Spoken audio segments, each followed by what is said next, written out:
최근 베트남 안의 폭행 사건으로 이주 여성의 인권 문제가 사회적 조명을 받는 가운데 가정폭력 범죄의 처벌 등에 관한 특례법의 개정을 요구하는 목소리도 커지고 있습니다. 이한번 변호사와 함께 이번 사건에 대해서 면밀히 짚어보겠습니다. 이 변호사님, 안녕하세요. 네, 안녕하십니까. 이 베트남 안에 이 폭행 사건 발생한 지 벌써 일주일이 넘었습니다. 네. 지금 그 가해 남편은 구속이 돼 있는 상태죠? 예, 맞습니다. 예. 경찰에 따르면 그 남편은 현재 상습 특수상해 그리고 아동 학대 혐의로 구속 상태에서 검찰에 송치되었습니다. 그 언론에 보도된 바와 같이 그 동영상에 있는 것과 같은 폭행은 7월 4일에 있었던 거고요. 이때 뭐 그 동영상에 있는 것뿐만 아니라 한 3시간 동안 더 폭행이 있었다고 하고요. 또 이뿐만 아니라 그 한 베트남에서도 폭행이 있었고 또 한국에서도 더 폭행이 있어서 4회 정도 폭행 상해가 더 있었고 그리고 또 2살 아들에 대한 폭행 혐의도 더 있어서 그 아동 학대 혐의까지 추가가 돼서 그렇게 송치가 돼 있는 상황입니다. 예. 그런데 이게 피해를 당한 베트남 아내가 오히려 지금 온라인상에서 뭐 이런저런 구설에 오르고 있는 상황입니다. 네. 네. 그 남편의 전 배우자라고 네. 하시는 분이 SNS를 통해서 글을 올리신 것 같고요. 그 내용은 뭐 베트남 여성이 남편하고 불륜 관계에서 아이를 낳았고 또 베트남 여성이 그 전 배우자한테 뭐 이혼을 요구하거나 아니면 약간 놀리는 취지의 메시지도 보냈다고 해서 그런 내용이 알려지면서 어떤 또 베트남 여성을 또 비난하는 그런 여론도 생긴 걸로 알고 있습니다. 예. 아무튼 간에 아직 그 얘기는 지금 사실 확인이 안 된 예. 문제고 또 사실 폭행 사건과는 관련이 없는 예. 본질은 사실 달라지지 않는 문제 아니겠습니까? 맞습니다. 그 만약에 과거에 뭐 잘못한 일이 있다 하더라도 과연 그 문제 때문에 이 폭행이 정당화돼야 되느냐 이런 문제가 있을 것 같아요. 예, 당연한 말씀인데요. 네. 그 말씀하신 대로 폭행 남편의 전 배우자라는 분의 주장이 그 맞는지 그분이 그 전 배우자가 맞는지 아니면 그 주장이 맞는지에 대한 진위 여부는 좀 알 수는 없습니다. 현재로선. 네. 그러나 그 주장이 정말 맞다고 하더라도 그 폭행이 정당화될 수는 없는 것입니다. 그렇죠. 그리고 네. 또 제가 개인적으로 좀 안타까운 것은 이를 통해서 우리 국민들의 이주 여성에 대한 좀 편견이 드러나는 게 많이 안타까운 점입니다. 일부의 이주 여성 중에는 그 실제로 혼인할 의사가 아니라 국적을 취득할 의사를 가지고 어떻게 보면 한국 남성을 속여서 그렇게 들어오는 사람도 분명히 있기는 있습니다. 네. 그렇지만 그런 일이 있다는 일부 여성의 일을 가지고 이런 이주 여성에 대한 폭행을 정당화한다든지 아니면 이번 사건의 피해자인 지금 현재 베트남 여성이 또 불륜 당사자 그 폭행과 상관없는 그 앞에 불륜 당사자라는 그런 이유로 국적을 취득하게 해서는 안 된다. 뭐 이런 주장을 하는 것은 그 어떤 이주 여성에 대한 편견이라고 생각을 하고요. 저는 개인적으로 우리 법원이나 또 이 출입국 사무를 하는 법무부가 이런 일부 예외적인 여성들을 또 가려내고 있기 때문에 그렇게 하고 있다고 믿기 때문에 그 이주 여성 일반에 대한 편견을 좀 버려야 된다고 생각하고요. 좀 더 크게 보면은 또 이것도 개인적인데 예. 이야기인데 우리나라의 대부분의 국제 결혼이 그 동등한 이성 간의 애정에 기반한 결혼이 아니라는 점이 가장 큰 문제인 것 같습니다. 예. 뭐 다들 알다시피 네. 돈을 많이 들여서 짧은 만남을 가지고 그 애정이 형성되기 전에 그렇게 데리고 오기 때문에 문제가 계속 발생할 수밖에 없다고 생각합니다. 그 사실 애정에 기반한 한국인들끼리 네. 결혼을 해도 그렇게 사랑을 해서 결혼을 해도 결혼을 하면 수많은 문제가 네. 발생을 하는데 이런 식으로 애정에 기반하지도 않고 문화도 다르고 또 언어도 잘 되지 않는 네. 이렇게 게다가 이제 돈까지 걸려서 이렇게 오는 결혼이 사실상 많은 문제를 일으킬 네. 수밖에 없다고 생각합니다. 이번 사건 폭행 동영상 뭐 많은 분들이 보셨을 텐데요.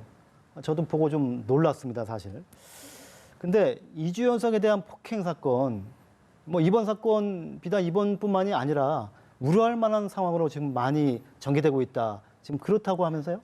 예, 그 이제 우리가 실제로 그 동영상 저도 보고 좀 놀랐지만 실제 예. 동영상으로 봐서 더 놀라운데 그런 일은 좀 비일비재하다고 예. 하는 게 그 이주 여성들을 만나서 상담하시는 분들의 그 일반적인 얘기고요. 뭐 그 어떤 통계를 보면 2017년 국가인권위원회에서 조사한 바에 따르면 약 42%의 이주 여성이 가정 폭력을 경험했다고 하는데요. 뭐 다른 조사에서는 한국 국내 여성은 1년 동안 경험률이 12%, 이것도 좀 많긴 한데 약 3배가 넘는 가정 폭력을 당한다는 그런 얘기도 있습니다. 물론 이 국가인권위의 조사는 이제 일종의 표본을 가지고 조사해서 하기도 했고 또 가정 폭력이라는 게 은폐되기 마련이고 그 사실대로 이야기 안 하는 경향이 좀 있기 때문에 정확한 통계는 아니더라고 하더라도 어쨌든 이주 여성이 국내 여성보다는 훨씬 더 많은 폭행을 당하고 있다는 것은 부인할 수 없는 사실일 겁니다. 글쎄, 이주 여성들이 이렇게 폭행을 당하면서도 어떻게 보면 숨길 수밖에 없는 이유, 뭐 이 치료 자격 문제라든가 이런 것 때문이겠죠? 네. 그 이주 여성들이 이제 기화를 통해서 완전히 국적을 회복하기 전까지는 그 국내 체류 자격이 계속 유지가 돼야 되는데 1년에 한 번씩 뭐 2년에 한 번씩 심사가 돼야 되는데 이때 남편이 신원 보증을 해줘야 됩니다. 네. 그 남편이 신원 보증을 해주지 않으면 체류를 할 수 없기 때문에 뭐 이를테면 단순히 성격 차이 등으로 뭐 합의해서 이혼을 하고 싶어도 할 수가 없는 것입니다. 또 언어 능력이나 문화 차이 등 때문에 그 만약 이혼을 한다고 하더라도 국내에서 아니면 국내에서 독자적으로 살아갈 수 있는 능력이 아무래도 적기 때문에 여러 가지 면에서 이주 여성들이 불리하죠. 그 분리해서 남편한테 폭력에 저항하기가 좀 어려운 현실입니다. 예를 들면 이제 이주 여성이 이혼을 하게 될 경우에 한국에 계속 체류하려면 예. 모든 잘못이 다 배우자한테 있다는 것이 증명이 돼야 한다면서요. 예. 그게 전적으로 배우자한테 있다는 걸 어떻게 증명을 할 수 그렇죠. 있습니까? 그 이야기는 이제 장기 체류 자격의 네. 뭐 출입국 관리법 시행령에 자신에게 책임이 없는 사유로 정상적인 혼인 관계를 유지할 수 없는 사람 이렇게 네. 규정을 해놓고 그때는 체류 자격을 준다라고 돼 예. 있기 때문에 이 규정을 어떻게 해석할까의 문제입니까? 그러니까 책임이 없다라는 것이 전적으로 책임이 없다 이렇게 해석을 하게 되면 뭐 그걸 다 입증해야 상대방이 전적으로 네. 책임이 있다는 걸 입증을 해야 되는데 이거 그 부부간에 뭐 국내에서도 이혼 사건을 많이 하면은 뭐 다 아시겠지만 그 어떤 부부간의 다툼에서 한 명이 일방적으로 그렇죠. 정말 100% 일방 잘못하는 건 책임이 어디 있겠습니까? 없습니다. 네. 실제로 없는데 그걸 증명까지 하라니까 네. 뭐 사실상 불가능한 걸 증명하라는 것이죠. 그 대법원이 지난 10일인가요? 네. 이제 판결한 걸 보면은 이혼한 이주 여성의 혼인 파탄의 주된 책임이 한국인 남편에게 있다면 이제 체류 자격을 연장해야 된다. 이런 판결을 했어요. 이게 1, 2심 판결 내용을 뒤엎은 거라면서요? 예. 그 1, 2심 판결의 결론을 이렇게 파기를 하고 사건을 서울 고등법원으로 다시 돌려보냈으니까 다시 그러니까 이 한번 지금 판단하라는 판결의 거죠. 저 키워드는 모든 책임이 아니라 주된 책임이죠. 그렇습니다. 맞습니다. 예. 그래도 간단하게 설명드리면 네. 이게 내용이 워낙 뭐 이혼과 관련해서 네. 간단하진 않는데 핵심만 좀 요약을 하면요. 이주 여성이 그 시어머니가 운영하는 편의점에서 일을 했는데 월급도 전혀 주지 않고 뭐 남편이나 시어머니가 생활비도 정기적으로 주지 않아서 뭐 돈이 필요하면 매번 그때그때 타서 썼어야만 했답니다. 그리고 이제 임신을 하고 뭐 유산 위험이 있는데도 일을 쉬게 하지 않고 계속 일을 하거나 뭐 멀리 병원을 걸어가게 하고 뭐 이렇게 돼서 된 후에 시어머니와 남편의 시어머니와 이제 다툼이 생긴다면 사실상 이제 쫓아내 버린 건데 이제 그래서 그러고 나서는 이제 이주 여성에 대해서 신원보증까지 철회를 해서 이제 출국 당할 위기에까지 물론 그 가운데 약간 다툼이 있었을 거라고 저는 생각하는데 이게 이혼 사건 이 대법원 사건 이전에 있었던 이혼 사건에서 인정된 사실관계였습니다. 그런데 그 이걸 관리하는 출입국관리소 직원들이 체류 자격 심사를 위해서 남편과 시어머니의 진술을 듣고 그 진술에 의하면 이건 전적으로 한국 배우자한테만 책임이 있는 것이 아니다. 베트남 이주 여성에게도 책임이 있다라는 식으로 해서 체류 자격을 인정하지 않았던 것입니다. 예. 이번 대법원 판결을 계기로 해서 좀 어떻게 보면은 이주 여성들의 좀 불리한 점들이 개선될 수도 있겠네요. 예.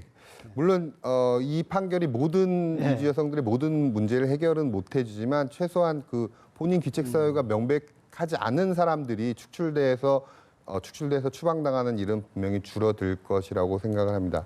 약간 실무상으로 이게 좀 문제가 있는데요. 네. 한 10여 년 전만 하더라도 그 이제 조정으로 이혼을 하면서 그 조정 문구에 그 남편의 귀책 사유를 인정한다, 내가 잘못한 걸 인정한다 이런 문구만 들어가 있어도 체류 자격이 인정이 됐는데 어느 순간부터 그것도 그 출입국 법무부에서는 그것도 못 믿겨서 네. 다시 심사를 하고 뭐 또 이제 판결까지도 이제 다시 심사를 이런 문제가 좀 있었습니다. 최소한 이제 이혼 판결은 이제 존중을 하게 되는 그런 관행이 생길 겁니다. 이번 사건을 계기로 해서 가정폭력처벌법을 개정해야 된다. 지금 이런 여론도 나오고 있습니다. 이게 아무래도 뭐 반의사 불벌죄 지금 이게 가장 문제가 큰 건가요? 이게 조금 저는 오해가 있다고 생각하는데요. 물론 문제는 있겠지만 이게 법률 자체가 문제가 아니라 사실은 그 적용하는 현실이 문제고 또 한국인들이 좀 경찰관들도 마찬가지고 그 가정폭력에 대한 인식이 좀 문제라고 생각을 합니다. 또 112 신고가 되면 특히 112 신고가 되면 좀 일단은 현행범 체포를 해서 그 법에도 그게 써 있기 때문에 분리를 해서 조사를 마쳐야 되는데 그냥 신고가 되면 가정폭력이라는 이유로 좀 그 자리에서 막 좀 합의시키고 그냥 돌아가는 경우가 많습니다. 그리고 반의사불벌죄는 사실 이런 가족폭력법에 들어있는 것이 아니라 일반 형법에 들어있습니다. 그러니까 폭행하고 협박, 명예훼손이 다 적용되는 거죠. 반의사불벌죄인데 이를테면 상해만 돼도 이제 반의사불벌죄가 적용이 안 됩니다. 그러니까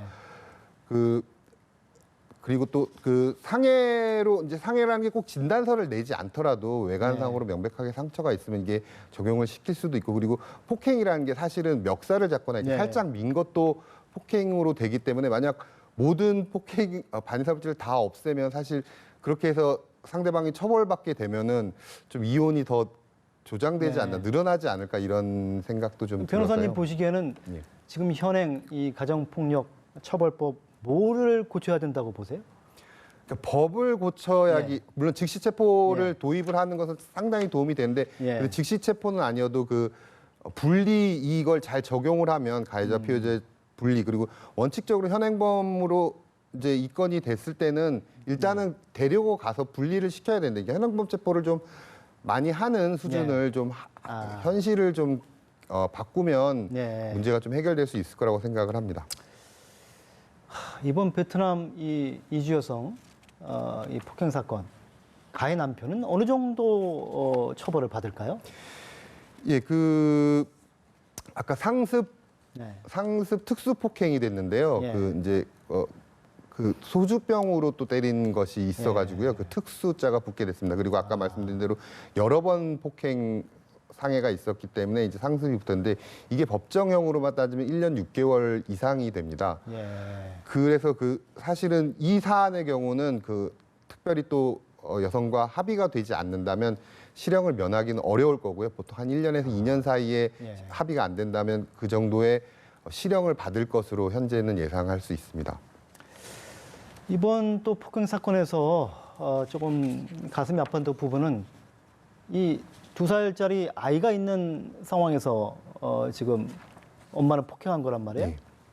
그렇다 그러면 사실상 아동학대 문제도 얘기가 될 수 있는데 이럴 경우 이 아동은 어떤 보호를 받을 수가 있습니까? 법에 의해서. 그 우리나라의 아동복지법도 있고 아동학대 처벌법 등에 의해서 그 학대를 가한 사람이 아동학대로도 처벌을 받게 되고요. 그리고 이제 역시 분리와 또 보호 조치가 다 규정은 돼 있습니다. 그런데 이걸 실질적으로 그 아동학대의 피해자들이 이걸 잘 사용하지 못하고 있는 문제가 좀 있는데요. 이번 일을 계기로 좀 아동학대에 관련한 법률 제도나 이런 것들이 좀 알려지기를 바랍니다. 뭐 일례로 몇 개만 소개를 해드리면 이를테면 어린이집이나 유치원에서 그런 아동학대 사실을 알게 되면 그걸 의무적으로 신고를 하게 돼 있고요. 또 가장 센 제재로는 이건 민법에 있는 거긴 한데 친권을 아예 상실을 시켜버릴 수가 있습니다. 그러니까 이런 좀 어떤 법적인 절차를 좀 해야 되는데 이게 가정 문제다 보니까 법적으로 해결을 좀 안 하려고 하는 경향에 있어 많이 이용률은 낮은데 그런 것들이 좀 약간 뭐랄까 캠페인이나 인식 개선을 통해서라도 그 있는 법을 좀 이용할 수 있는 그게 있었으면 좋겠습니다. 예, 하여튼 뭐 이번 그 베트남 피해 여성은 아이와 함께 한국에 살고 싶다. 지금 뭐 네. 이런 입장을 밝혔는데 뭐 치료 자격이나 양육 문제는 별다른 어려움이 없는 겁니까? 간단하게 말씀해 주시면. 예. 뭐 법적으로는 문제는 없고요. 이제 아마 향후 이혼 소송이 진행될 수밖에 없을 것 같고요. 그리고 아까 그 검토한 대법원 판례에 의해서 뭐 체류 자격 자체는 인정되기가 쉬울 겁니다. 그런데 이제 이혼 소송에서 양육권이 다투어질 건데 이 아동 학대 혐의가 인정된다면 남성이 양육권을 가져가기는 아마 어려울 것이라고 예상이 되고요. 그리고 말씀드린 뭐 불륜 뭐 이런 문제가 혹시 조금 문제가 될 수 있겠지만 그렇다고 해서 체류 자격이 박탈되는 거는 옳지 않다고 생각하기 때문에 아마 특별한 사정이 없으면 여성이 뭐 체류 자격이 없어진다든가 양육권을 박탈당하는 이런 일은 없을 거라고 예상하고 있습니다. 다문화 가정이 점차 늘고 있는 상황에서 이들 가정의 폭력 문제 또 아동학대 문제에 대한 사회적인 관심이 필요한 시점입니다. 지금까지 이한번 변호사와 함께 이야기 나눴습니다. 감사합니다. 감사합니다.